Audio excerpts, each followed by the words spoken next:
Bienvenue dans l'émission Politique Marocaine, votre émission de référence en Guinée. La politique est un l'art de convaincre ou de gouverner, soit par la force des arguments ou les arguments de la force. Dans cette émission, nous faisons la promotion de la liberté d'expression, de l'état de droit, de la démocratie, de la croissance économique et de l'union entre les filles et les fils de la nation guinéenne. C'est pourquoi sur ce plateau, nous recevons aujourd'hui en direct de MENA, autrement dit le ministère de l'Éducation nationale et de l'alphabétisation, le ministre Maurice Sangaré. Avec lui, nous allons parler des défis, des priorités, ses ambitions, sa vision du département qu'il gère il y a de cela 3 mois, plus de 3 mois. Il est avec nous sur ce plateau et nous lui disons bonsoir.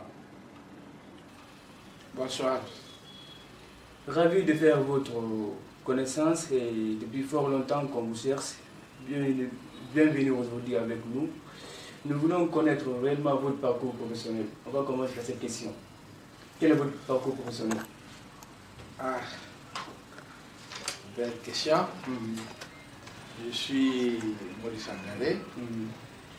Je suis sorti de l'université de Cancan en qualité de professeur de physique-chimie. Ok. Et ça, c'était en 1983. Je suis de la promotion TAL. TAL. Oui.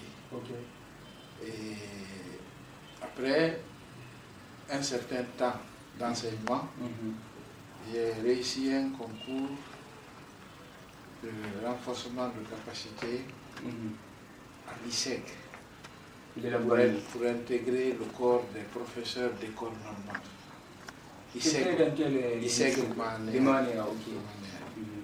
Ça, c'était en 2002-2003. Et après, donc, avoir été professeur de lycée, je suis devenu professeur d'école normale.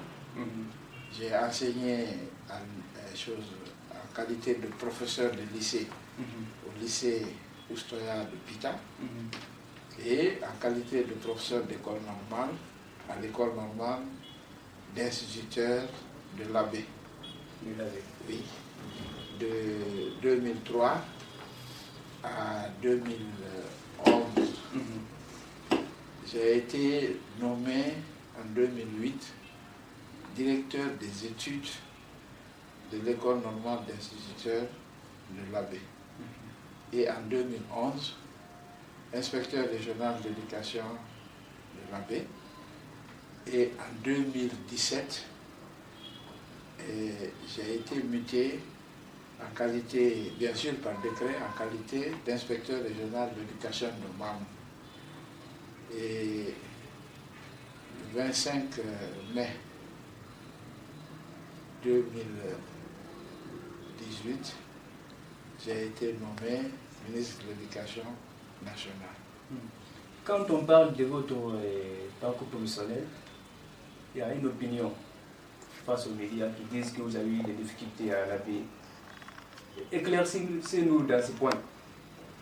Bon, de toutes les façons, j'ai des élèves que vous pouvez rencontrer et qui ont réagi d'ailleurs sur les émissions que vous avez organisées.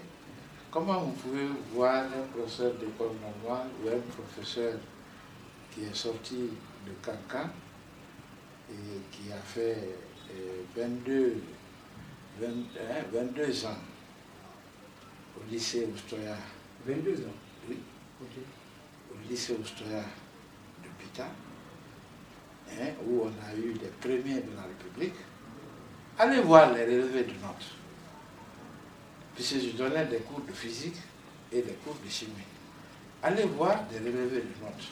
C'est disponible encore au service examen et peut-être même dans ces écoles-là. Okay. Depuis votre domination, quelles sont les difficultés que vous avez rencontrées au sein de votre département? Bon, tout départ est difficile. Quand on est nouvellement nommé à une nouvelle fonction, vous comprendrez qu'il y a de l'apprentissage.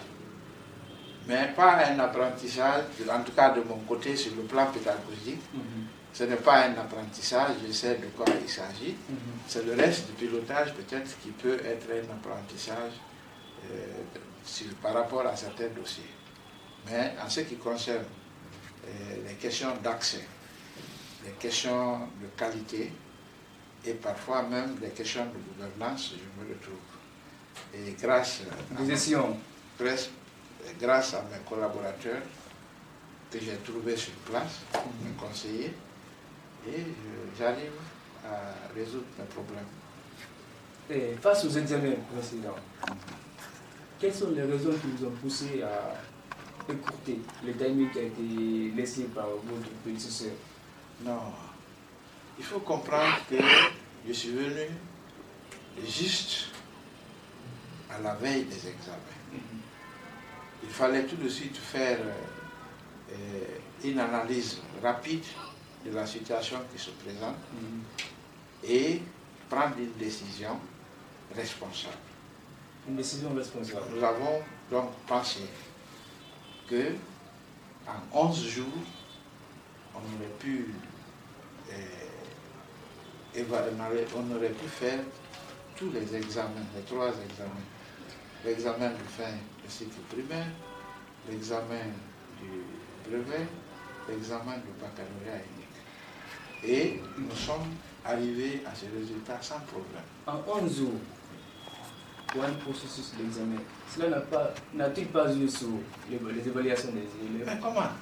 D'habitude, c'est ça. C'est que c'était intercalé de jours de repos. Et puis, ce qui est un peu gênant, c'est au lycée, c'est-à-dire au baccalauréat, qu'on observait un jour de repos et les autres n'en avaient pas. Les plus petits, par exemple, qui faisaient l'examen de fin d'études primaires, n'avaient pas de repos. Eux, tout de suite, en 3 jours, ils faisaient toutes les matières et puis c'est terminé.